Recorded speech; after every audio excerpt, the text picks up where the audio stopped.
이거 놔. 이거 놓으라고. 내가 누군 줄 알아? 나 강태호 이사장 딸이야. 내 몸에 손대지 마. 이거 우리 아빠가 준 진짜 백금이라고. 아빠! 뭐해? 당장 저 미친 의사 안 끌어내고. 이사장님, 진정하고 잘 보세요. 순도 100% 백금은 자석에 안 붙습니다. 그런데 보셨죠?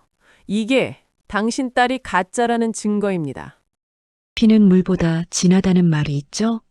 하지만 때로는 차가운 금속의 성질이 그 뜨거운 혈육의 정보다 더 명확한 진실을 말해줍니다. 재벌가의 딸이라는 지위를 훔치기 위해 30년 전 실종된 쌍둥이 동생을 연기한 지능형 악녀, 그리고 그 완벽한 거짓말을 과학적 팩트 하나로 무너뜨린 천재의사의 숨막히는 대결. 과연 진짜의 온도는 몇 도일까요? 자, 그럼 이야기 시작합니다.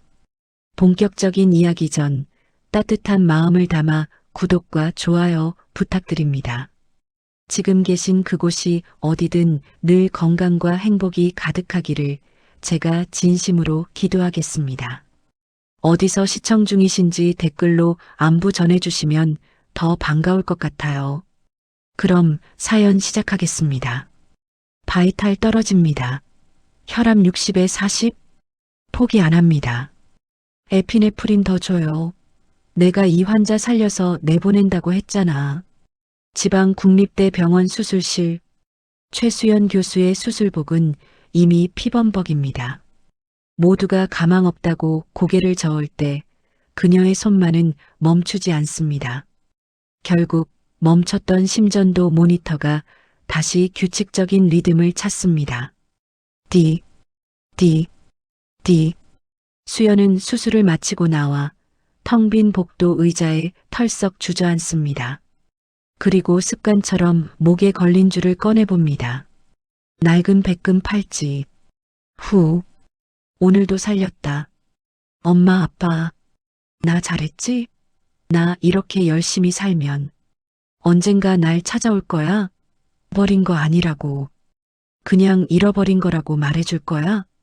그녀는 천재 의사였지만 팔찌 앞에서는 여전히 부모를 기다리는 5살 아이였습니다. 생명에 대한 집착, 그것은 어쩌면 자신의 생명을 부정당하지 않기 위한 몸부림이었습니다. 서울의 밤은 화려합니다. 한강 다리 위를 달리는 자동차들의 헤드라이트가 거대한 빛의 강물을 이루는 시간. 하지만 그 화려함이 닿지 않는 곳, 성운대학병원 VIP 병동 21층. 이곳의 공기는 지상과는 다릅니다.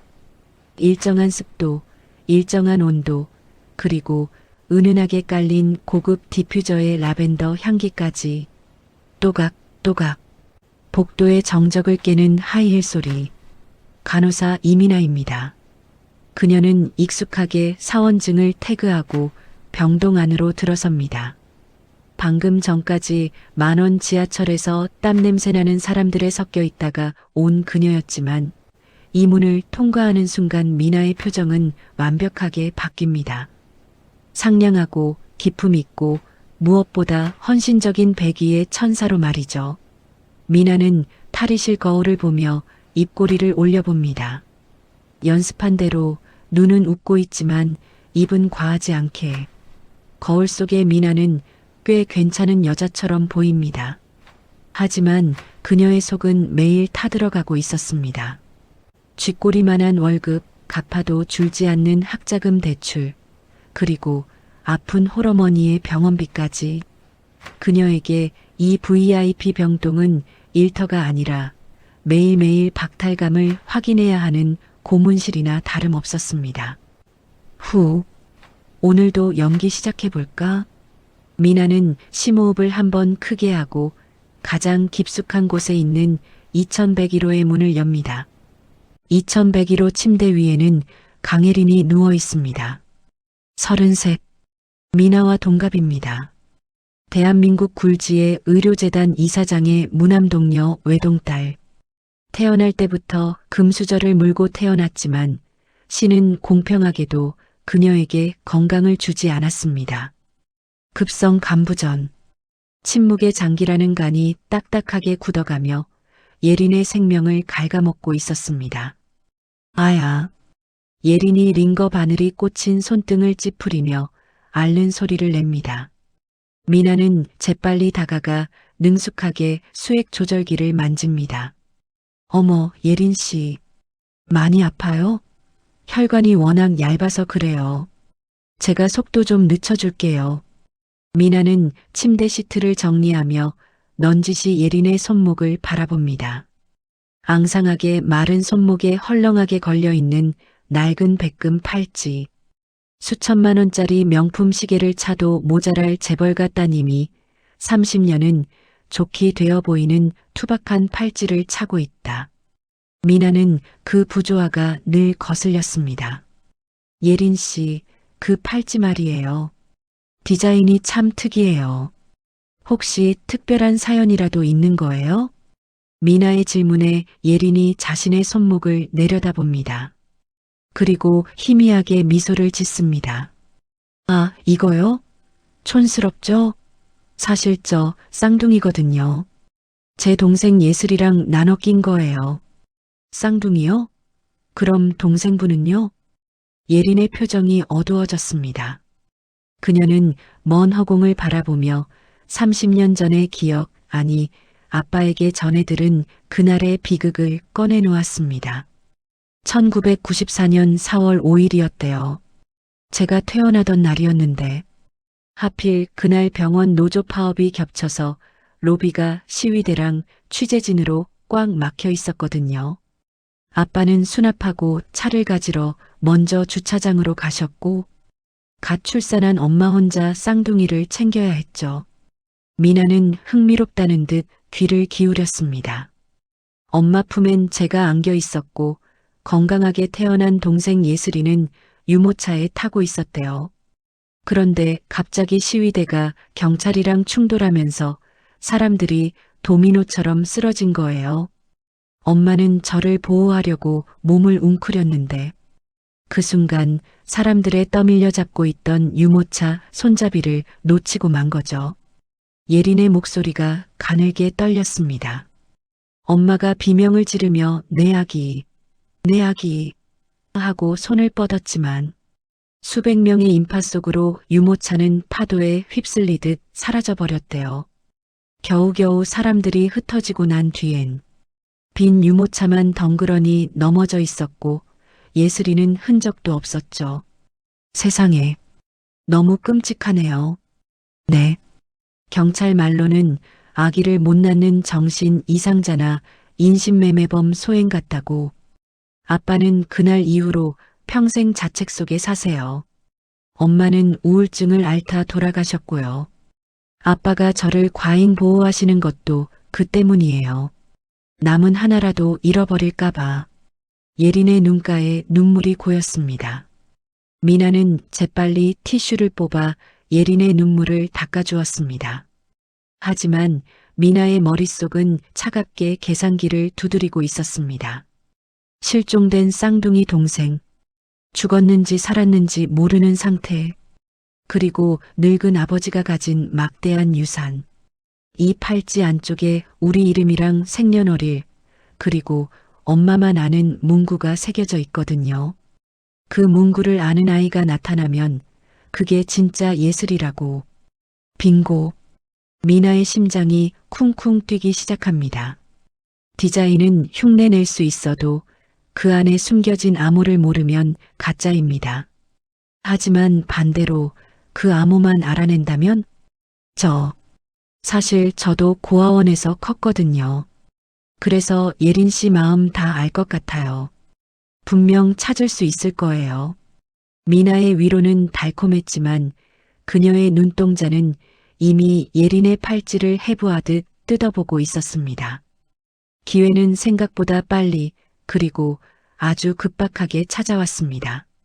며칠 뒤 오후 예린의 병실에 비상벨이 울렸습니다. 황달 수치가 급격히 오르며 긴급 MRI 촬영 오더가 떨어졌습니다. 예린 씨, 검사실 내려갈게요. 미나는 능숙하게 예린을 휠체어로 옮겼습니다. MRI실 앞은 서늘한 냉기가 감돕니다. 기계적인 표정의 방사선사가 주의사항을 읊습니다. 강예린 환자분, 금속류 다 빼주셔야 합니다. 손목에 그 팔찌도요. 강한 자석통에 들어가는 거라 금속이 있으면 화상을 입거나 빨려 들어갑니다. 예린이 본능적으로 손목을 감싸주며 거부합니다. 이건 안 빼면 안 될까요? 무서워서 그래요. 안 됩니다. 규정이에요. 방사선사의 단호한 태도에 예린이 울상을 짓습니다. 이때가 기회입니다. 미나가 해결사를 자처하며 나섭니다. 기사님, 제가 보관할게요. 예린 씨, 걱정 마요. 내가 이 앞에서 딱 지키고 있을게. 검사 딱 20분이면 끝나요. 네, 나 못 믿어요? 미나는 예린의 눈을 똑바로 바라보며 신뢰를 강요합니다.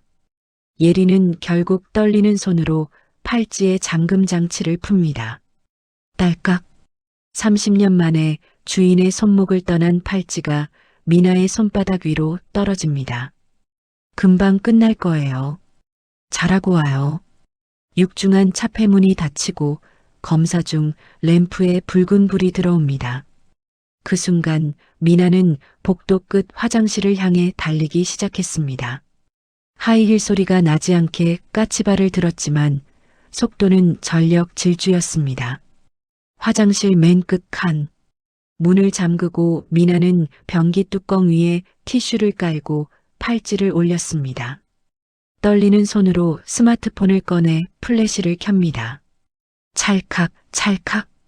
정면, 측면, 체인의 꼬임 모양. 그리고 가장 중요한 안쪽 각인. 미나는 스마트폰의 접사 기능을 켰습니다. 1994.04. 나의 별, 나의 우주. 나의 별, 나의 우주라고? 낭만적이네. 미나의 입꼬리가 비틀립니다. 확실한 증거를 확보했습니다. 이제 사이즈. 그녀는 자신의 손목에 팔찌를 대봅니다. 예리는 뼈만 남은 앙상한 손목이었고 미나는 표준 체형입니다. 내 손목엔 잠기진 않네. 체인 2칸 정도 모자라. 오케이. 길이는 대략 16cm. 그때 화장실 밖에서 청소 카트 미는 소리가 들렸습니다. 미나는 황급히 팔찌를 주머니에 쑤셔 넣고 물을 내리는 신용을 하며 태연하게 나갔습니다. 다시 MRI실 앞으로 돌아왔을 때 미나의 이마에는 식은땀이 맺혀 있었습니다. 일주일 뒤 미나는 병원에 사직서를 냈습니다. 그녀가 향한 곳은 종로 3가 귀금속 거리의 뒷골목. 간판도 없이 수리, 세공이라고만 적힌 허름한 건물 2층이었습니다. 구석진 작업대 앞 돋보기 안경을 쓴 노인이 미나가 내민 사진을 보며 혀를 찼습니다. 아가씨, 눈이 높네. 이거 백금이야. 이세공법. 30년 전 강남에서 유행하던 수제 방식인데 재료비에 수공비까지 하면 좋기 600은 줘야겠는데 600이요? 미나의 목소리가 갈라집니다. 가진 돈이라곤 퇴직금 조금이 전부였습니다. 하지만 여기서 물러설 순 없습니다. 사장님, 전 진짜 백금을 원하는 게 아니에요. 겉만 똑같으면 돼요. 속은 뭘로 채우든 상관없어요. 제일 싸고 튼튼하고 변색 안 되는 걸로요. 노인이 킬킬거리며 웃습니다. 그럼 서지컬 스틸로 해. 의료용 스테인리스라 녹도 안 슬고 광택 내놓으면 전문가도 눈으로만 봐선 백금이랑 구분 못해. 대신 50장. 그 이하는 안 돼. 50만 원. 미나는 그 자리에서 현금 봉투를 내밀었습니다. 일주일 뒤에 오슈. 감쪽같이 만들어 놓을 테니까. 거래는 성사되었습니다. 미나는 세공소를 나오며 밤하늘을 올려다보았습니다. 하지만 그녀는 간과했습니다. 자신이 선택한 그 서지컬 스틸. 아이러니하게도 그 금속은 병원에서 매일 만지던 수술 도구의 재료였고 결정적으로 자석에 붙는다는 치명적인 약점을 가지고 있었습니다. 몇 달 뒤 강태호 이사장의 성북동 저택 앞. 미나는 배를 누르기 전 품에서 작은 손거울을 꺼냈습니다. 후, 이 정도면 됐어. 그녀는 진한 화장을 지우고 머리는 단정하게 묶었습니다. 그리고 예린의 병실 서랍에서 훔친 돌아가신 사모님의 젊은 시절 사진을 꺼내 보았습니다. 미나는 사진 속 여자의 눈썹 모양, 입술 색깔, 가르마 방향까지 똑같이 흉내냈습니다. 쌍둥이라고 꼭 똑같이 생길 필요는 없어. 일환성이니까. 대신 아빠가 평생 그리워했을 여자, 엄마를 닮으면 게임 끝이야. 돈 한 푼 들이지 않고 오직 화장법과 표정 연기만으로 그녀는 잃어버린 딸의 분위기를 완벽하게 입었습니다. 누구십니까? 인터폰 너머로 들려오는 집사의 목소리. 미나는 가장 가련한 목소리로 대답했습니다. 저, 예슬이에요. 강예슬. 아빠 좀 뵙게 해주세요. 잠시 후 대문이 열리고 강태호 이사장과 예린이 뛰쳐나왔습니다. 미나는 그들을 보자마자 바닥에 주저앉아 오열했습니다. 아빠, 언니, 나야. 나 예슬이. 강 이사장은 믿기지 않는다는 표정이었지만 미나가 소매를 걷어 팔찌를 보여주는 순간 무너져 내렸습니다. 나의 별, 나의 우주. 예슬아. 내 새끼. 강 이사장은 미나를 끌어안았고 미나는 그의 어깨 너머로 보이는 저택의 화려함을 보며 비릿한 미소를 지었습니다. 가짜 딸의 등장은 병원 전체를 뒤집어 놓았습니다. 하지만 미나에게는 시간이 없었습니다. 예린의 병세가 악화되고 있었기 때문입니다. 일주일 뒤 저녁 식사 자리, 미나는 서류 봉투 하나를 식탁 위에 올렸습니다. 아빠, 언니 수술 내가 할게. 내가 간 이식해줄게. 예슬아. 고맙다. 정말 고맙다. 근데 아빠, 나 무서워. 수술하다가 잘못될 수도 있잖아. 나 고생만 하다 죽은 거 너무 억울할 것 같아. 그래서 말인데, 이거 미리 좀 정리해주면 안 될까? 그것은 사전 증여 계약서였습니다. 예린에게 갈 병원 지분 절반을 넘겨달라는 내용. 강 이사장이 당황하자 미나는 표정을 싹 바꿨습니다. 가족?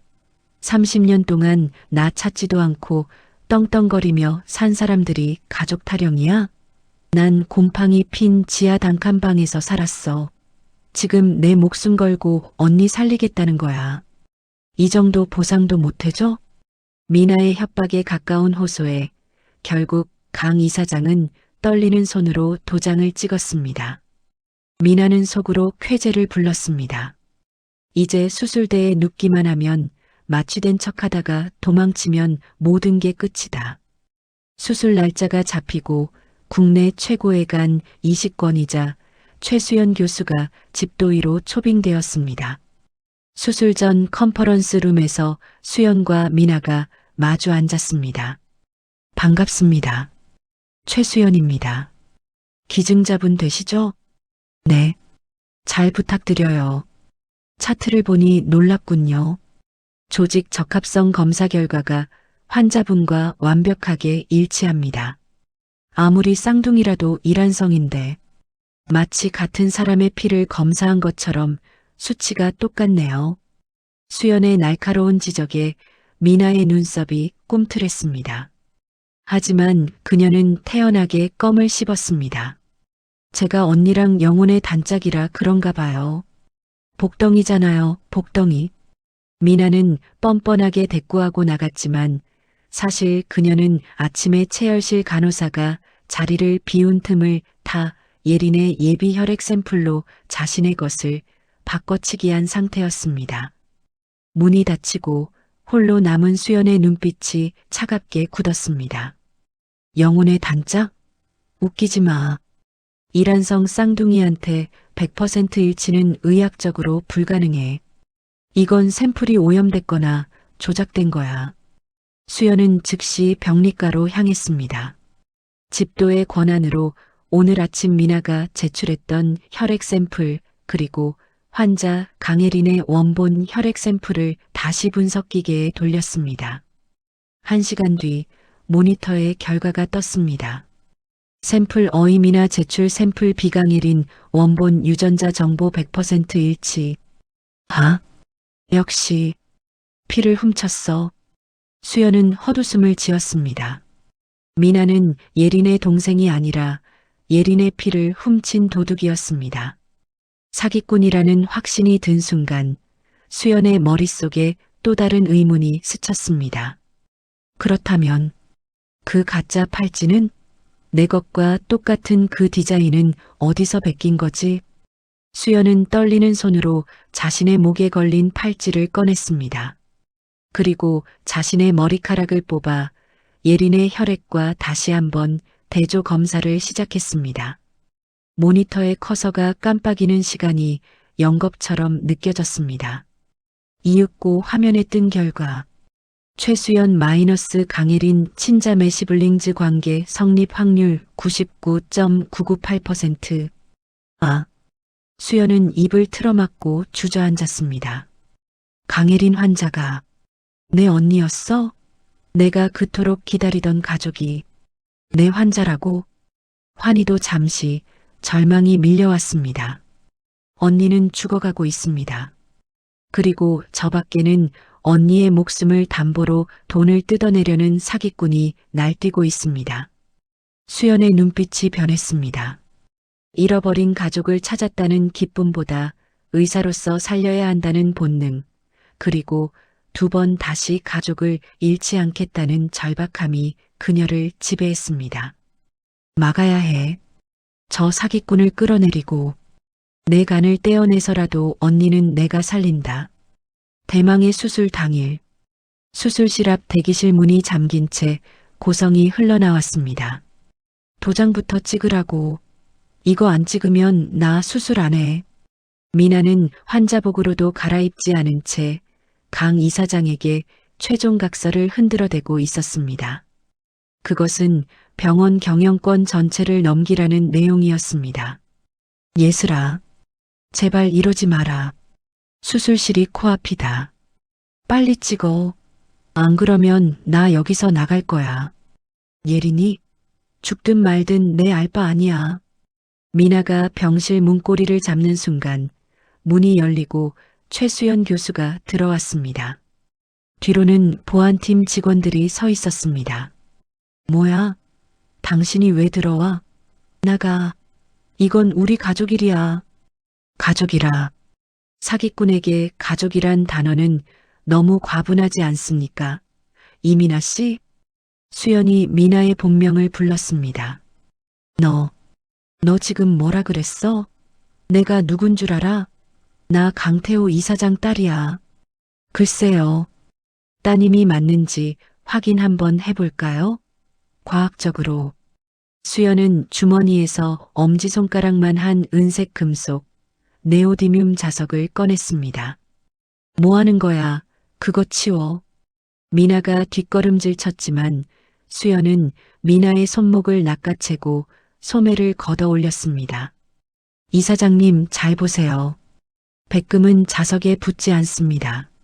하지만 싸구려 쇠붙이에 도금만 한 가짜라면 철컥. 소름 끼치는 금소금과 함께 미나의 팔찌가 자석에 찰싹 달라붙었습니다. 정적이 흘렀습니다. 이게 왜 붙어?